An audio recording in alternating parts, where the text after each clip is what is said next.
बहुत लोकंक मनरे डाउट थिला सुभद्रा योजना पाई कौन डॉक्यूमेंट दरकार हेबो सेति से माने इनकम सर्टिफिकेट भी अप्लाई करिक बाहर कर देइथिबे रेसिडेंट सर्टिफिकेट भी बाहर कर देइथिबे जोटार आवश्यकता ही पड़िबोनी। कंप्लीट इन्फॉर्मेशन ई वीडियो रे देबी आपण माने केमती पैसा पाइबे अप्लाई केमती करिवे वीडियोटी को फास्ट टू लास्ट पर्यंत देखंतु।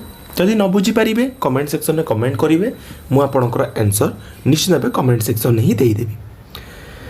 प्रथमतः को डॉक्यूमेंट दरकार सेटा आमे जानिबा। प्रथमे हमर आधार कार्ड दरकार आधार कार्ड लिंक हेइतिबो तुमरो फोन नंबर एक्टिव थिबा दरकार।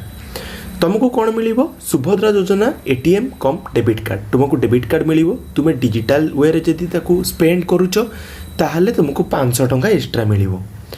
जदि तुमे डायरेक्टली कैश डिस्पेंस करूचो ताहले भी मध्य हेइ पारिबो। इलिजिबिलिटी कौन रही सेटा मध्य जानिबा आवश्यकता रही। प्रथमतः तुमे सिटीजन ऑफ ओडिशा हेइतिबा दरकार ओडिशार नागरिक हेइतिबा दरकार। एज तुमर 1 जुलाई 2024 सुधा सर्वनिम्न बयस 21 वर्ष होइतिबा दरकार सर्वाधिक बयस 60 वर्ष होइतिबा दरकार।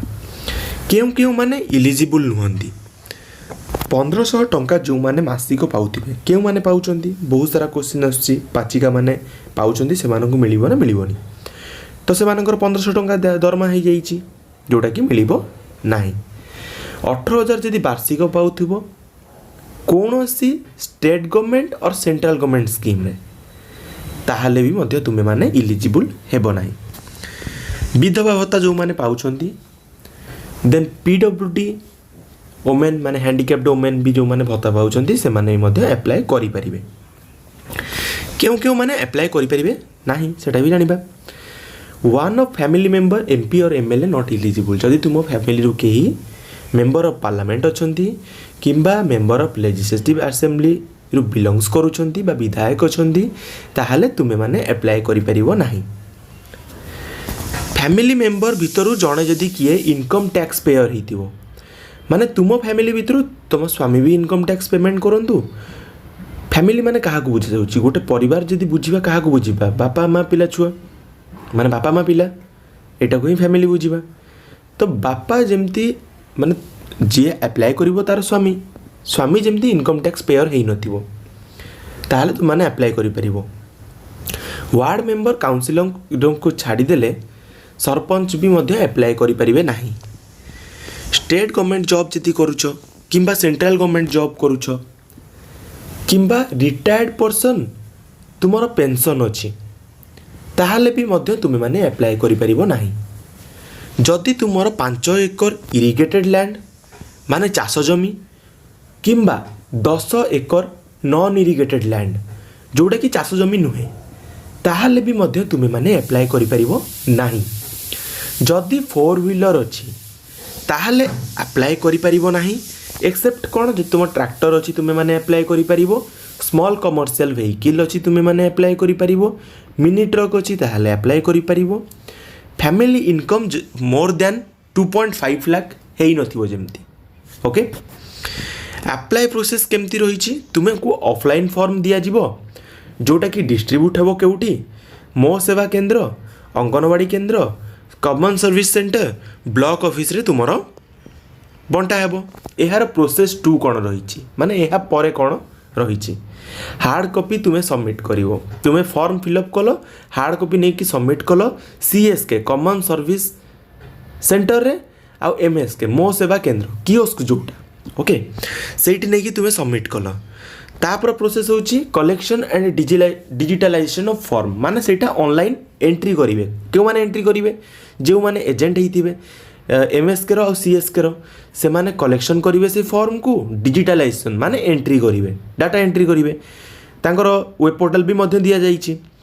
Printing acknowledgement slip to beneficiary तापर से माने कोन करिवे गोटे एक्नॉलेजमेंट स्लिप देबे बाहर करिकि बेनिफिशियरी को प्रथमरु कहि देबाकू चाहिबी जेउठी आपण अप्लाई करूछंती सेठी आपनकू टंकाटे भी खर्च करिबा पई पड़िबो नाही। आपण फ्री ऑफ कॉस्ट रे सेठी अप्लाई करिबा पई सरकारक पाखरु निर्देशनामा मध्य जारी हेइछि ओके। से सेमती 50 टंका 100 टंका नहीं पारंती सेटा आपन ऊपर डिपेंड करे किंतु कौन सी इंस्ट्रक्शन नहीं पैसा नबार फ्री ऑफ कॉस्ट रे से माने ଆପ୍ଲାଏ କରିବେ। ତ ଆପଣମାନେ କହିବେ କି ସେମାନେ ଫ୍ରି ଅଫ୍ କଷ୍ଟରେ ଆପ୍ଲାଏ କରିବେ ହିଁ କ'ଣ ପାଇଁ? ସେମାନଙ୍କୁ ସରକାରଙ୍କ ତରଫରୁ ପ୍ରୋତ୍ସାହନ ରାଶି ମଧ୍ୟ ସେଥିପ୍ରତି ମିଳିବ। କମିଶନ୍ ଅଛି, ଏତିକିଟା ଆପ୍ଲାଏ କରିବେ ଏତିକି ଟଙ୍କା, ଷ୍ଟ୍ରେଟ୍ କଥା, କ୍ଲିଅର୍ କଟ୍ କଥା। ତ ତାଙ୍କୁ ଆପଣମାନେ ପଇସା କ'ଣ ପାଇଁ ଦେବେ? ତାପରେ ତୁମକୁ କ'ଣ କରିବାର ଅଛି, ସ୍କାନ୍ କରିବ, ଅପଲୋଡ଼ କରିବ ଫର୍ମକୁ। ଓକେ, କ'ଣ କରିବ? ଆଉ ଥରେ ଏଗେନ୍ ରିପିଟ୍ କରୁଛି, ସ୍କାନ୍ କରିବ, ଅପଲୋଡ଼ କରିବ ଫର୍ମକୁ। ତୁମେ ନୁହେଁ, ସେଇ ଆମର जो MSK ଆଉ CSK वाला रही एजेंट रही से स्कान और अपलोड करेंगे। तापर running of application through available database सेटा इंटरनल डेटाबेस रे रनिंग हम से एप्लिकेशन दैट से इलिजिबल कि इलिजिबल नुहे। आधार कार्ड रू तो सब जानी होची। तापर बाकी रहा बहुत डाउट रोची डीबीटी कौन। अरे देख तुमर जो सब्सिडी मिलूँ गैस सब्सिडी तुमको मिलूब 20 टंका 15 टंका 17 टंका मिलूब सेटा केमती मिलूची से डायरेक्ट तुम बैंक अकाउंट ऐड कर कि नहीं से तुम आधार कार्ड रे डायरेक्ट तुम एंट्री कर आधार कार्ड रे जो बैंक अकाउंट लिंक अच्छी से बैंक अकाउंट को पैसा पड़ोची। ओके तो डीबीटी होता दरकार जदि हैनी तुम गोटे डीबीटी फॉर्म मिल तुमको कौटी तुम बैंक रे तुम से डीबीटी कर तुम आधार कार्ड सहित डायरेक्ट तुम कह बर्तमान मोर 4टा अकाउंट तुम कौन डीबीटी होमती जानी। अरे तुम जो करने को चाहो से करी पर्टिकुलर बैंक को जीव डीबीटी फॉर्म आनिबो फिलअप करिवो आधार कार्ड लिंक हो आधार कार्ड रे जेतेबेले भी कौन डाटा रू डेटाबेस रू मारिबे तुमको कौन शो करिवो बुझिपारछ। तो से किसी ओरी हबार आवश्यकता ना। बर्तमान आहरी नियमावली आसीनी आसो आसिले मुझे निश्चित भाव यार वीडियो बनईदेवी आपको प्रोवाइड करदेवी।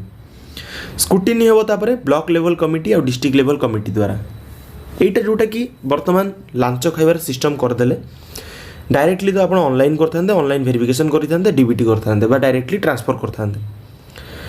तो एते प्रोसेस भितर ऑफलाइन ऑनलाइन हला भितर तो निश्चित भाव लांच कारबार हेबो ही हेबो।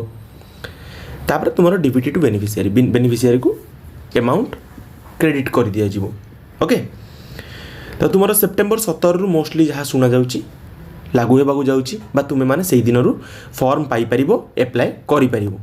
ओके तो जदि जो मैंने इनकम सर्टिफिकेट बाहर कर रेसिडेंट सर्टिफिकेट तो कौन आवश्यकता नहीं। आधार कार्ड रे तुम रेसिडेंस जना पड़ तुम कि तुम्हें आधार कार्ड रे तुम एड्रेस रोची तुम्हें यही राज्यर नागरिक कि नहीं तुम जना पड़। ओके तो वीडियो कंप्लीट भावुची इनफॉरमेशन दे पारि जो मैंने चैनल को नुआ चैनल को एपर्यंत सब्सक्राइब करिनो सब्सक्राइब कर दियो पाखे बेल आइकन थी क्लिक करी ऑल ऊपर क्लिक करने को कदा भी भूलनी कहीं एमती इनफॉर्मेटिव वीडियोज यही चैनल सर्वप्रथम पोस्ट होता है। Thanks for watching this.